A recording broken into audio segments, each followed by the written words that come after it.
हम लोग आज गांधी जी के सत्याग्रह पर कुछ डिस्कशन करेंगे। गांधी जी एक व्यक्तित्व उनका इतना ज़बरदस्त था कि प्रैक्टिकल रूप से जो सत्याग्रह का जो पालन किए और पॉलिटिकल रूप से ही नहीं, उनको प्रैक्टिकल रूप से भी काफ़ी सही था। अब इसका हम लोग बहुत सारे जगह प्रैक्टिकल रूप से हम देख सकते हैं और आज भी कायम है। आज जैसा आज हम लोग यहाँ पे हमारे देश में किसान आंदोलन चल रहा है, तो किसान आंदोलन को हम देखते हैं कि ये लोग काफ़ी अहिंसात्मक रूप से अपने आंदोलन को 1 साल से ज़्यादा समय तक जारी रखा है।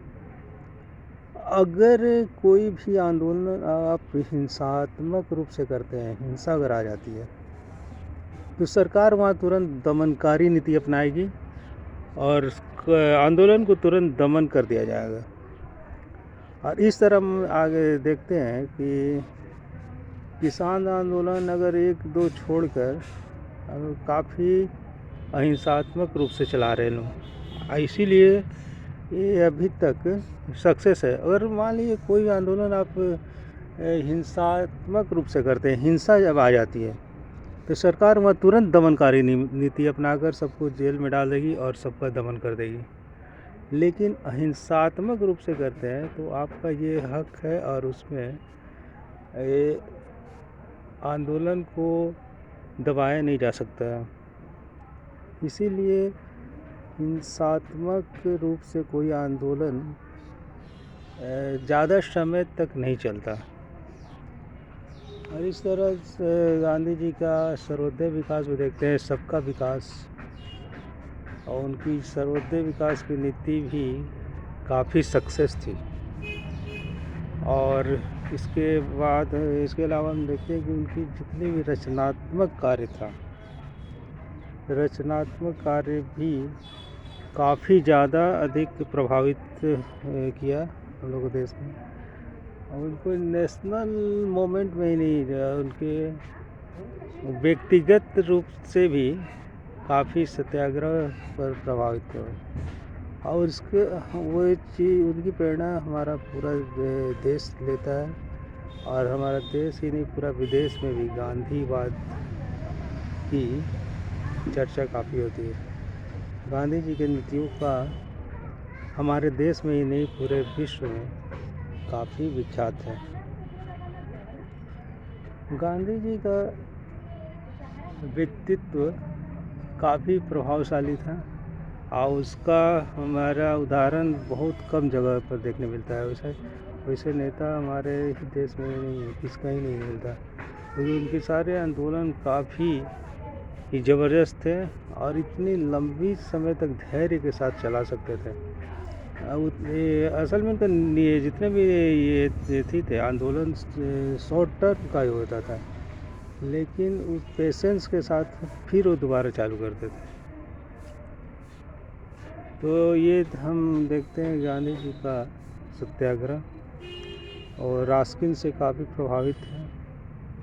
और इसके अलावा टॉल्स्टॉय तो देखते ही हैं। और बौद्ध धर्म, जैन धर्म, भागवत गीता, वो एक धार्मिक भी थे और धर्म को अपने कर्तव्य समझते थे। आजकल के समय के तरह नहीं कि धर्म को एक सांप्रदायिक रूप दे दिया जाता है, लेकिन गांधी जी के लिए धर्म एक कर्तव्य था। आप एक कर्तव्य कर रहे हैं, उसी को धर्म मानते थे। और उसके अलावा उनका एक था अहिंसा का मतलब ये नहीं था कि आप कमज़ोर हैं। अहिंसा के माने आप मजबूत होते हुए भी आप अहिंसा का मार्ग अपना रहे हैं। गांधी जी कमज़ोर नहीं थे। गांधी जी के साथ तो पूरा देश था। उनके सामने हज़ारों लाखों लोग उसके पीछे उनके खड़े थे, लेकिन फिर भी उन्होंने अहिंसा का मार्ग अपनाया। गांधी जी जब असहयोग आंदोलन वापस लिए तो ऐसा नहीं था कि उनके पीछे आदमी नहीं था, उनके पास लाखों लोग उनके पीछे खड़े थे और इस चाहते तो हिंसात्मक रूप से आंदोलन को जारी रख सकते थे, लेकिन उन्होंने ऐसा नहीं किया और इसलिए इसका काफ़ी प्रभाव पड़ा। आगे भी उन्होंने अपने नीतियों को नहीं छोड़ा और उनकी सत्याग्रह काफ़ी ज़्यादा सक्सेस हुई। और इस तरह हम देखते हैं कि गांधी की नीति काफ़ी ज़्यादा प्रभावित हुई और गांधी के अहिंसात्मक आंदोलन को हम काफ़ी लंबे समय तक रख सकते हैं और हमारा देश अहिंसात्मक रूप से ही चलता है। विदेश में आप और सारे देखते हैं कि जब पाकिस्तान और अफ़गानिस्तान वगैरह में देखें कि काफ़ी हिंसात्मक कार्य होता है, उस तरह का हिंसा हमारे देश में नहीं होता है। और उन सारे देश में हिंसा से काफ़ी आगे नहीं बढ़ा जा सकता है। भगत सिंह भी असल में उनका विचार हिंसात्मक नहीं था उनका, वो कभी नहीं मानते थे कि हिंसा से ही देश को आज़ादी मिलेगी।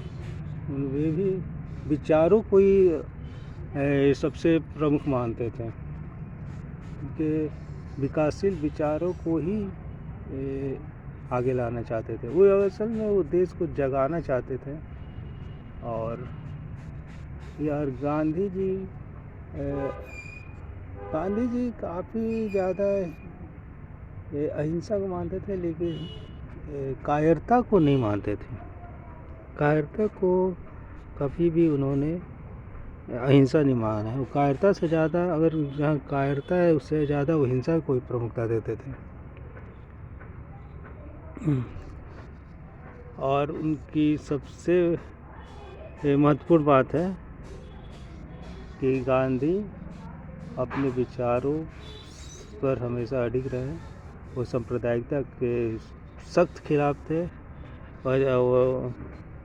और अम्बेडकर के विचारों से भी सहमत नहीं थे। अम्बेडकर जातिवाद और को आगे कुछ लाने चाहते थे, लेकिन इसके खिलाफ थे।